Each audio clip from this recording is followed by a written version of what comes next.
Hello friend, আমি ঝুমির ব্লগে তোমাদের সবাইকে স্বাগত। আজকে আমাদের কোয়ার্টারে যে কলকাতার বাড়িতে কি এসছে দেখো। এই দেখো বাজাজ কোম্পানির। এটা কি তোমরা আন্দাজ করতে পারো? এখন তো প্রচণ্ড গরম পড়েছে, তাই গরমে থাকতে না পারে এটা কিনে নিয়ে এলাম। তোমরা নিশ্চয়ই অনুমান করতে পারছো এটা কি। চলো এটাকে এরপর আনবক্সিং করে ফেলি। এটা কাঁচি নিয়ে চটপট কেটে ফেলি। আর তোমরা তো তখন আমার চ্যানেলটাকে সাবস্ক্রাইব করে দাও। এদিকেও একটা চিট দেওয়া আছে, এই চিটটাকেও কেটে ফেলি চলো ছটপট। আর একটা লাইক দিতে ভুলো না কিন্তু। আর তোমাদের একটা সুন্দর মতামত কমেন্ট বক্সে রেখে যেও। আরও ওইদিকে একটা চিট আছে, এটাকেও কেটে ফেলি চলো। চলো এরপর খুলে দেখি ভেতরে কি কিনে নিয়ে এসেছি।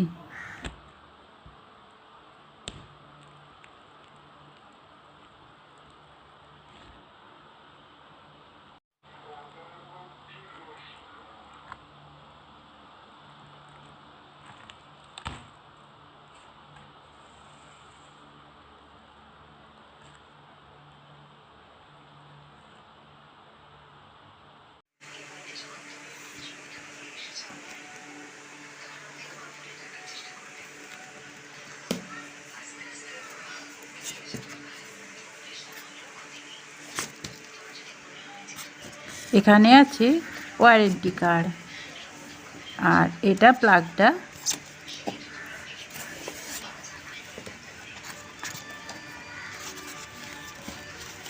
আর এইদিকে একটা শোলা দিয়ে আছে যাতে এর মধ্যে কোনো আঘাত না লাগে। আর এইদিকেও একটা দেওয়া আছে। দেখো আমি খুলে ফেলেছি। দেখো এটা কি, এটা হলো কুলার, এয়ার কুলার। হাইটটা বেশ বড়, একটু বড় সড়ো দেখেই নিয়ে এসেছি, কারণ এটা খাটের মধ্যে শুয়ে যাতে বাতাসটা পাওয়া যায়। আর এদিকে দেখো একটা ফ্যান আছে, আর এটা পাম্পের সুইচ। চলো তোমাদেরকে আমি এই ডিজাইনটা দেখাই, কোথায় কি করতে হয়। তোমরা নিশ্চয়ই অনেকে জানো, তবে এইটা বাজাজ কোম্পানির কোথায় কি সব কোম্পানিতে একই হয়, আলাদা আলাদা হয়। এটা কি কোথায় কি করতে হয় দেখিয়ে দিচ্ছি চলো। এই যে এখানে একটা বক্স আছে, এই বক্সের ভিতরে জল ঢালতে হয়। মোট 36 লিটার জল ঢালতে হবে, মানে 2.5 বালতি কি 3 বালতি, পৌনে 3 বালতির মতো জল ঢালতে হবে। জল ঢাললে তবে এটা চালু করতে হবে। আর এদিকে দেখো, এই দিক থেকে বাতাসটা টানে দিয়ে 2 ডিগ্রি টেম্পারেচার কমিয়ে ঠান্ডা বাতাস ওই দিকে ফ্যানের সাহায্যে বের করে। আর এটা হলো বারান্দা। আর এটার দাম কত বলো তো? এটার দাম নিয়েছে 8,000 টাকা।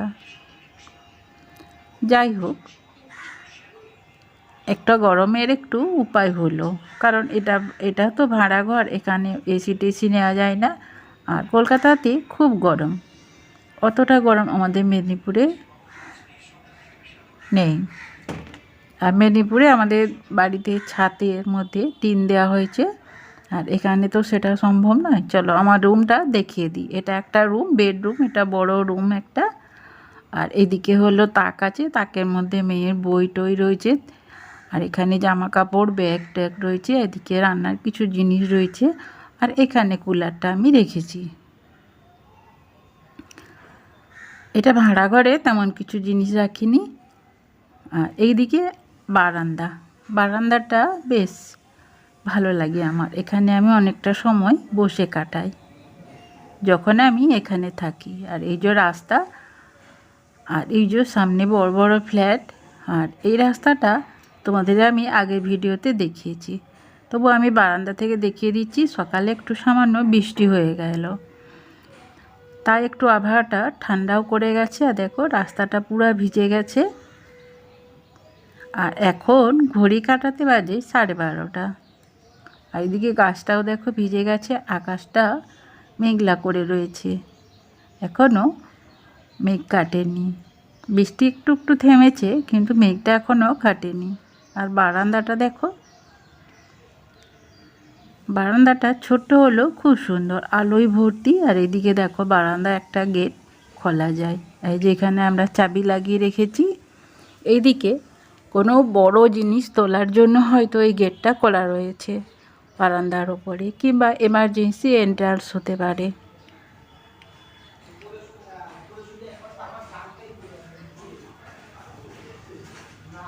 দেখেছো, বাইরেটা কিন্তু দেখতে বেশ ভালো লাগছে, একটু ঝলমলে লাগছে। আর এইদিকে দেখো কিছু লোকও বেরিয়েছে বৃষ্টি একটু সামান্য থামতেই। চলো তোমাদের আরেকটা রুম আছে সেটা দেখাই। এখানে তেমন কিছু আসবাবপত্র রাখা হয়নি, অল্প কিছুই রয়েছে। আর এই দিকটা হলো রান্নার জায়গা, এখানে কিছু অল্প বাসন আছে, আর এখানে রান্না করা হয়। আর এইটা হলো জলের ব্যবস্থা, এখানে জল তো খুবই খারাপ, তাই জল কিনে খেতে হয়। এটা কেনা হয়েছে, এটা মোট লেগেছে 1000 টাকার মতন। আর এদিকে দরজার বাইরে থেকে সিঁড়ি পুরোটাই তোমাদের আগের ভিডিওতে আমি দেখিয়ে দিয়েছি। আর এখানে আমি তরকারি কাটি, এখানে সবজি রয়েছে, এখানে আমি কিছু সবজি নিয়ে এসেছি। আমার একটা কুকিং চ্যানেল রয়েছে, যেটা নাম হলো সুলতার হেঁসেল। সেই চ্যানেলটা তোমরা যদি পছন্দ করো তাহলে দেখতে পারো, সেখানে আমি অনেক রান্না ছাড়ি। সেই জন্য আমি কিছু সবজি বাজার করে নিয়ে এসেছি। আর এখানে দেখো আমি ডালপুরি কিনে নিয়ে এসেছি। আর এই হলো ইন্ডাকশানে আমি রান্না করি, তা প্রেস্টিজের। আর এখানে দেখো কত সুবিধা রয়েছে, সব কিছুরই টেম্পারেচার দেওয়া রয়েছে আলাদা আলাদা করে। তাই আর গ্যাসের মতন কমানো বাড়ানো করার প্রয়োজন নেই, সুইচ টিপলেই হয়ে যায়। তা প্রেস্টিজে খুব ভালো, এটা খুব কাজের। আর এইদিকে দেখো ভাড়া ঘর বলে দেওয়াল ফাটা। আর এই যে আমি আজকে ডালপুরি খাবো, আজকে শনিবার আছে, নিরামিষ আছে। এই নিরামিষ ডালপুরি, এটা দেখো কত মোটা মোটা। এগুলো খুব দোকানে বিক্রি হচ্ছে, আমিও কিনে নিই। সেই আলু তরকারিটাও কিন্তু নিরামিষ। আলু তরকারিটা খেতে ভালোই হয়, তবে নুনটা একটু কম দেয়। আর এই দেখো বড় বড় 2টা কাঁচা লঙ্কা দিয়েছে।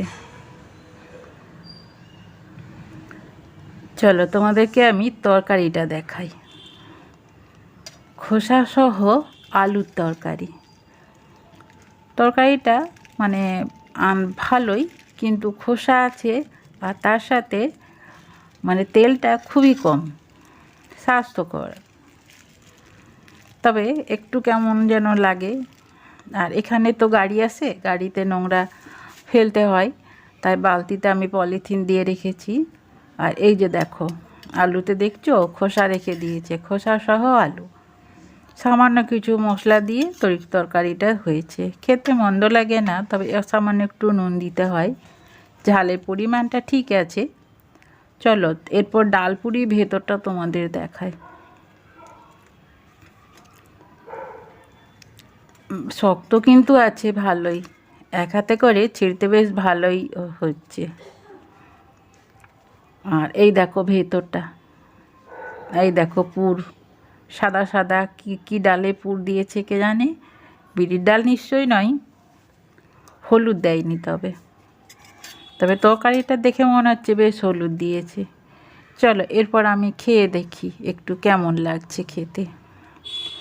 আর যেসব বন্ধুরা আমার এই ভিডিওটি দেখছো তারা প্লিজ চ্যানেলটিকে সাবস্ক্রাইব করে দিও, কারণ অনেক ভিডিও ছেড়েছি, এখনও সাবস্ক্রাইবার তেমন আমার বাড়েনি। তো তোমরা একটু সাবস্ক্রাইব করে দিও আমার চ্যানেলটিকে, যাতে আমি আরও এগিয়ে যেতে পারি। চলো আমি এরপর খেয়ে নিই। খেতে কিন্তু খুব সুন্দর। তোমরা যদি এই কলকাতা মানে এই সুলেখার আশেপাশে থাকো, তাহলে তোমরা এই ডালপুরিটা খেয়ে দেখতে পারো, খেতে কিন্তু মন্দ নয়, পেটও ভরে আবার স্বাস্থ্যকরও। আর এই দেখো কত ভর্তি ডাল দিয়েছে, এটা এমনি শুধু খাওয়া যায়, একটু মিষ্টি মিষ্টি খেতে। চলো এটাও আমি খেয়ে নিই। আর এই যে খেতে কিন্তু বেশ ভালো লাগছে। আজকে আমি এই ডালপুরি খেয়েই কাটাবো। আজকে আর ভাত রান্না করব না, কারণ মেয়ে বাইরে পড়তে গেছে। আর এই দেখো বারান্দায় একটা কাক এসে হাজির হয়েছে আমার খাবার দেখে। খাবার শেষে ওকে একটু দিয়ে দেবো।